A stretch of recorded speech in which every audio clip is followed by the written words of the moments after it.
Okay. Well, with our last live session here, the topics are chapter 31 and 32. And um, I love studying history. I don't know if that's been obvious all term or not, but when we get really present, it gets really difficult. And a movie reference that like nobody gets anymore is a ridiculous movie called Spaceballs. And there's a point in the movie Spaceballs where they're watching the movie Spaceballs in the movie, and they fast forward and they get to the moment and they're like, where are we? We're now. And they're like looking back and forth and they're on the screen, and it's this ridiculous little, what part of the movie are we at? We've reached now. Well, that's kind of where we're getting to. We've reached now. We don't know what happens next, but we're here. We've reached the now. And generally that's true. I mean, we're still kind of we've got some stretch of time here. Um, but I think a really interesting thing is that once we start getting to things that you've lived through, it starts to get a little bit colored by your memory of it. So for instance, I remember watching the first Persian Gulf War on TV. So whenever I read or think about the first Persian Gulf War, I think about what I saw on TV in addition to what I'm reading. I never saw Martin Luther King Jr. speak. He died decades before I was born, but my understanding and learning of him is through video and through reading. But when I think about the Bill Clinton Monica Lewinsky scandal of the 90s, I remember watching that on TV, or 9/11, or you can keep going. And so as we get into the now, it gets a little bit tricky because we have to start to parse out the role of historians and historical research and historical work and writing with current events. And so I think sometimes, and many of you in this, not many, but some of you in this class and many students previously in discussion forums will say things like, I don't want to talk about that because it gets political, or I don't mean to be political here, but then you'll add something to a conversation.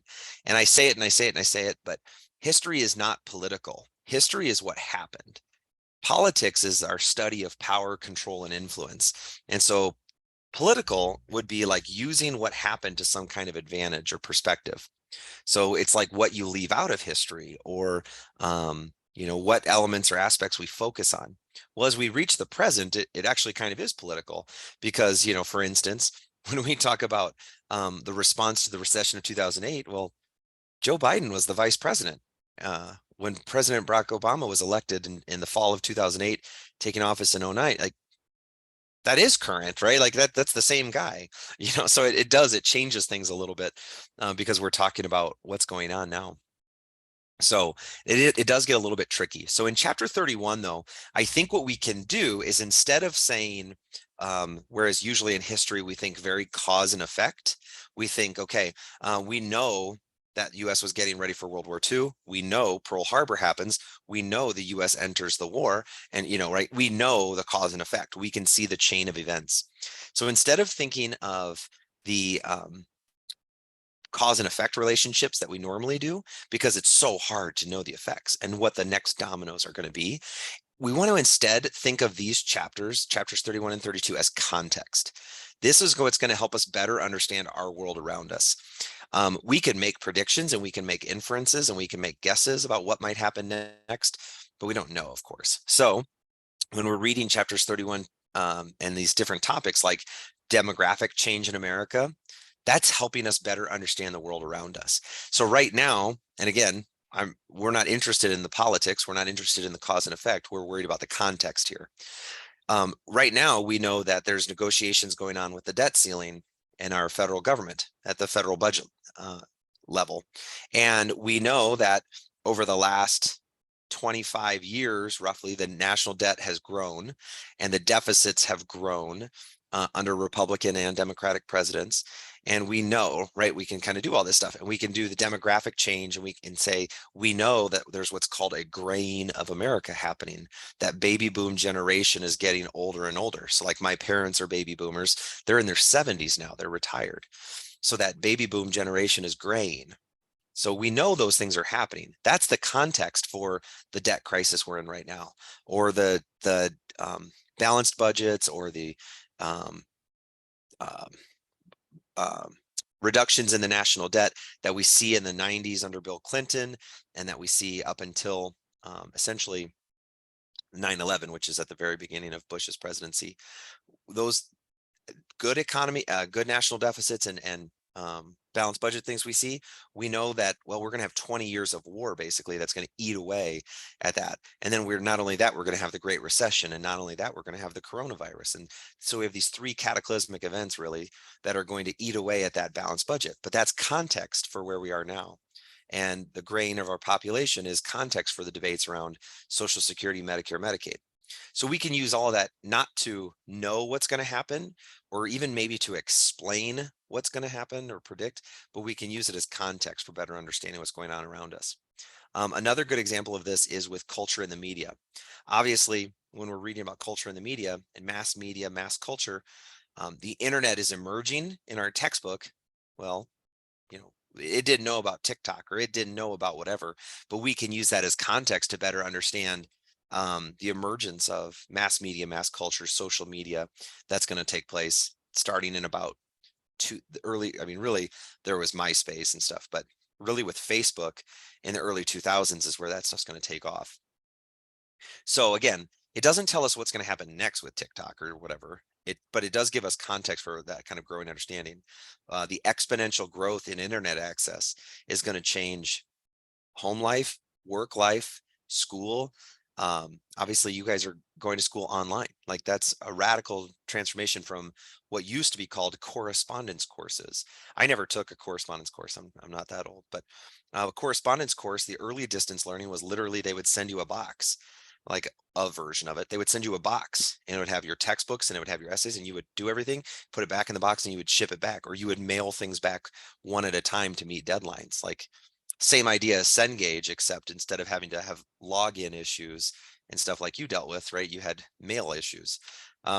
So, it's just interesting those kind of develops and iterations, but that internet age has happened almost entirely in the last 35 years, right? Like the personal computing to internet access to now, I mean, not to put you on the spot, some of you are outside. Like that's incredible, right? Like that's a radical innovation that's taking place.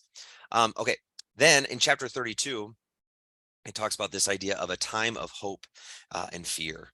And I think the point of this section, this point of this chapter is to really highlight how these major catastrophes like 9/11 and the Great Recession have transformed our way of life. And we don't know what's going to happen next, but we can look at historical examples like the Great Depression or Pearl Harbor or any other examples that you want to look at from US history. And we can say, well, what happened next? We know that leading into the Great Depression, we had very different politics and economics than during and after the Great Depression. So leading up to 2008, I think we can argue, we can not cause and effect, but I think we can draw a correlation. We had very different politics before 2008, the Great Recession, than we've had during or since 2008, right? And we can talk about the way those things have changed. Before 9/11, I always tell, especially my younger students, like everybody, it seems like has seen the movie Home Alone. And everybody knows that scene in Home Alone where they realize they're late and they go sprinting through the airport. And I'm like, go to the Des Moines airport and just start running, screaming down the hallway and see what happens to you. It is not going to turn out well for you, right? Like that is one ridiculous example, but it is one example of how incredibly different things are in our lives as a result of the war and terror. And then obviously the significant contributions of service members who've been sent all around the world, the number of casualties, veterans who've returned home, and all of those things that are much more significant. But that 9/11, that moment in history, was a huge turning point. And so I think that 32, whereas chapter 31 is kind of more of these trends that are happening over the decades that are spaced out over time, kind of like the essay that you're going to write for the final. Chapter 32 is a couple of these specific events that have kind of served as, really shifts or really big turning points. I think that we become prisoners of the moment. I'm not thinking of a particular forum post or assignment in this class with you, but in general, very often, especially when we study the 1960s, I'll have students say things like, America has never been more divided than it was in the 1960s. Or I'll have students, as we get to this more current events, they'll talk about contemporary politics and say, America has never been more divided than it is right now with current politics. And it's like, well, maybe, but there was also a civil war. We did do that, so like, we're kind of prisoners of the moment. And so I think it's important to use chapter 31 to help us really contextualize current history. And then chapter 32 gives us that kind of perspective of what were these big shifts, what were these big turning points, and help us better maybe understand that trajectory that we're on. I think one important note with all of this, and this is not really in the textbook, but I think it's relevant to us as we study history and we think about both current events and as now that we are, reaching the end of our course and looking backwards, I think it's really important to consider the role of, I mean, the broad term would be telecommunications, but really smartphone, cell phone technology, um, internet access, laptops and tablets, then you just kind of keep rolling it backwards all the way to cable news, which actually came in the 1980s. Um, the vast amounts of information we have access to all the time shapes the way we think about and process news and information.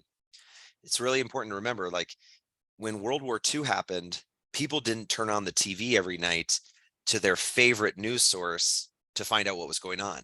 You either read about it, heard about it on a radio broadcast that was probably put on by one of three major national broadcasting services, or you would see it in a newsreel at the start of a movie at the movie theater, and newsreels would get updated like every so often, every 2 weeks or 3 weeks or so, maybe, depending on the time period of the war, I guess. But everybody got their information from basically the same sources.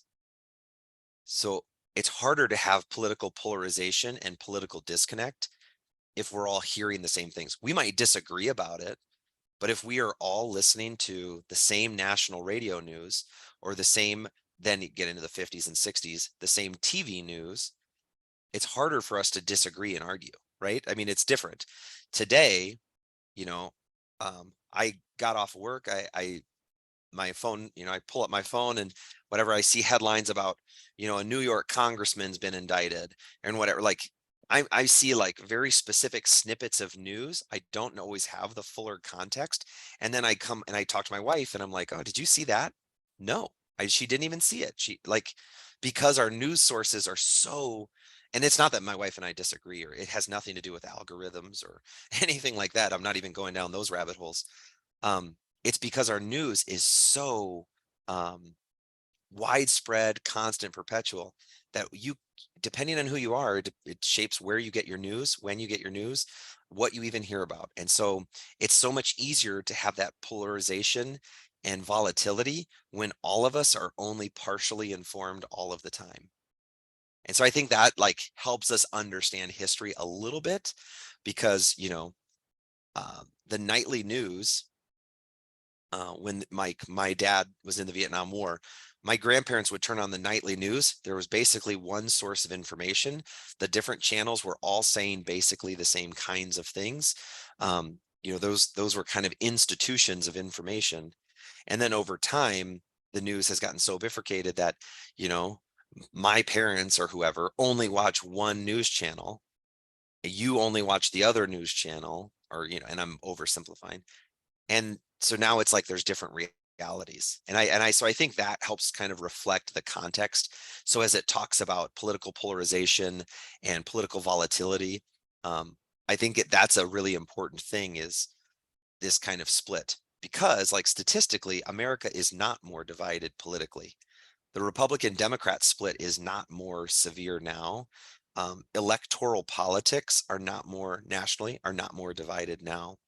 Um, you know, if you look at like millions of votes wise, percentage points, things like that, President Trump's victory, President Biden's victory, going back to President Obama, President Bush, like if you look at the margins, obviously the number of voters has changed, but the margins are not radically different. It's not like all of the sudden, it's different. But it is kind of interesting when you think about it in those kind of trends, and if you put it in that kind of, like I said, context, not cause and effect, because we don't know the effects, but we can identify some of that context. So with that, and I think that's an important thing to keep in mind, we can use history to better understand the present, but we have to understand the present is we only have our context. We don't know what's next. So that's kind of my soapbox, I guess. But with that, that is the end of our content, which is crazy. I'm sure that it has felt, maybe you feel just relief right now, but it has felt probably like a very fast course. You have taken on a huge challenge. So I just want to give you a lot of credit and a lot of respect for as much work as you've put in. You have squeezed a semester of history into 8 weeks. And that is on top of full-time jobs and all of your other courses and responsibilities. So I hope you know that I'm very grateful for this opportunity to work with you, and I appreciate your work and your effort. Um, we are in the home stretch here, so I'm going to turn the recording off. Is there anything, any questions?